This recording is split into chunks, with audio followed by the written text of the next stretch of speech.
हरे कृष्णा, राधे राधे। स्वागत है आप सभी का गोविंद भजन चैनल पर। सभी एकादशियों की तरह सावन मास के शुक्ल पक्ष की पुत्रदा एकादशी भी भगवान विष्णु को समर्पित होती है और इस एकादशी का व्रत पति पत्नी दोनों मिलकर पुत्र प्राप्ति के लिए रखते हैं। पुत्रदा शब्द का अर्थ है पुत्रों को देने वाली, इसीलिए ऐसा माना जाता है कि सावन महीने में पुत्रदा एकादशी का व्रत रखने से पुत्र प्राप्ति की इच्छा पूरी होती है। इस एकादशी का व्रत करने से निसंतानों को संतान सुख प्राप्त होता है। साल भर में 2 बार पुत्रदा एकादशी आती है, एक सावन महीने के शुक्ल पक्ष में और एक पोष महीने के शुक्ल पक्ष में।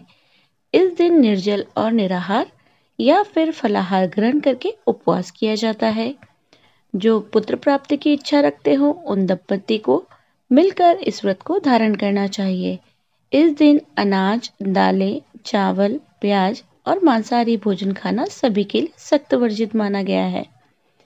एकादशी व्रत की शुरुआत दशमी तिथि से हो जाती है और व्रती को दशमी तिथि को दोपहर तक केवल सात्विक भोजन ही करना चाहिए। दशमी तिथि को सूर्यास्त के बाद अन्न ग्रहण नहीं करना चाहिए। एकादशी के सूर्योदय से लेकर द्वादशी तिथि की सुबह तक व्रत के नियमों का पालन करना होता है। पूजा करने के पश्चात ब्राह्मण को भोजन कराने के बाद ही निर्धारित पारण मुहूर्त में व्रत का पारण किया जाता है, यानी उपवास खोला जाता है। 5 दिनों तक चलने वाला लोकप्रिय झूलन उत्सव भी सावन पुत्रदा एकादशी से शुरू होता है। झूले को लताओं और फूलों से खूबसूरती से सजाया जाता है और उस झूले में भगवान कृष्ण और राधा रानी की मूर्ति को रखकर चलाया जाता है। उत्सव का समापन श्रावण पूर्णिमा के दिन किया जाता है। सावन एकादशी का महत्व भविष्य पुराण में धर्मराज युधिष्ठिर और भगवान श्री कृष्ण के बीच संवाद के रूप में वर्णित है। यहाँ भगवान श्री कृष्ण ने स्वयं इस पवित्र व्रत को करने के अनुष्ठानों और लाभ के बारे में बताया है। पुत्र प्राप्ति के आशीर्वाद के अलावा विष्णु भक्त अपने पापों से मुक्ति और मोक्ष प्राप्ति की इच्छा से भी इस एकादशी का व्रत करते हैं। संतान प्राप्ति की कामना के लिए या फिर संतान से जुड़ी समस्याओं के निवारण के लिए आज के दिन विशेष रूप से भगवान श्री कृष्ण के बाल गोपाल रूप का पूजन करके बाल गोपाल मंत्र का जाप करना चाहिए। साथ ही लड्डू गोपाल जी को माखन मिश्री का भोग लगाना न भूले। भोग लगाते समय इस बात का भी ध्यान रखें कि भोग में तुलसी पत्र जरूर होने चाहिए और नियमों के अनुसार एकादशी के दिन तुलसी पत्र नहीं तोड़ा जाता, इसलिए दशमी तिथि को ही स्नान आदि से निवृत्त होने के बाद तुलसी पत्र जरूर तोड़कर रख लें। तुलसी पत्र तोड़ने से पहले हमेशा जूते चप्पल उतारकर तुलसी माता को प्रणाम करने के बाद ही तुलसी के पत्ते तोड़ना चाहिए। इस साल 2024 में सावन शुक्ल पक्ष की एकादशी तिथि प्रारंभ होगी 15 अगस्त गुरुवार को सुबह 10:28 से और समाप्त होगी 16 अगस्त शुक्रवार को सुबह 9:39 पर। इस बार एकादशी की तिथि गुरुवार और शुक्रवार दोनों ही दिन पड़ रही है। शास्त्रों में ऐसा वर्णन मिलता है जब दशमी तिथि मिश्रित एकादशी हो तो उस तिथि को छोड़कर अगले दिन जिसमें द्वादशी तिथि भी हो उस दिन एकादशी का उपवास रखना सभी के लिए शुभ होता है, चाहे वह गृहस्थ जन हो या वैष्णव जन हो। इसलिए इस बार 16 अगस्त शुक्रवार के दिन ही पुत्रदा एकादशी का व्रत रखा जाएगा। एक दिन पहले दशमी तिथि के नियमों का पालन किया जाएगा और अगले दिन यानी शनिवार के दिन व्रत का पारण किया जाएगा। आइए जानते हैं शुक्रवार के दिन रहने वाले शुभ मुहूर्तों के बारे में।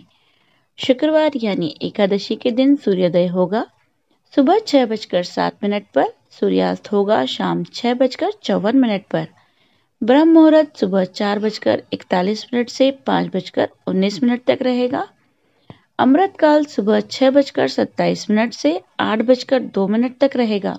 सुबह की पूजा आप ब्रह्म मुहूर्त से लेकर अमृत काल तक कर सकते हैं।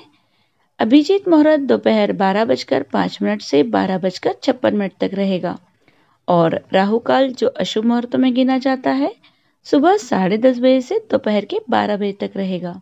द्वादशी तिथि शुरू होगी 16 अगस्त शुक्रवार को सुबह 9:40 से और समाप्त होगी 17 अगस्त शनिवार को सुबह 8:06 तक। 17 अगस्त शनिवार के दिन सूर्योदय होगा सुबह 6:08 पर, सूर्यास्त होगा शाम 6:53 पर। ब्रह्म मुहूर्त सुबह 4:41 से 5:19 तक रहेगा। अमृतकाल सुबह 7:11 से 8:40 तक रहेगा और राहु काल रहेगा सुबह 9 बजे से 10:30 बजे तक। आइए अब जानते हैं हरिवासर के समय के बारे में। तो 16 अगस्त शुक्रवार को जिस दिन एकादशी का व्रत रहेगा उस दिन दोपहर में 3 बजे तक हरिवासर का समय होगा। जैसा कि आपको हर वीडियो में बताया जाता है, हरिवासर के समय भूले से भी एकादशी का उपवास नहीं खोलना चाहिए। आइए अब जाने पारण मुहूर्त के बारे में। 17 अगस्त शनिवार को सुबह 6:08 से 8:06 के बीच में एकादशी व्रत का पारण किया जाएगा। व्रत का पारण हमेशा निर्धारित पारण मुहूर्त में ही करना चाहिए। मुहूर्त बीतने के बाद यदि व्रत का पारण किया जाता है तो ऐसा उपवास फलित नहीं होता। तो यह थी आज की वीडियो। उम्मीद है आपको वीडियो पसंद आई होगी।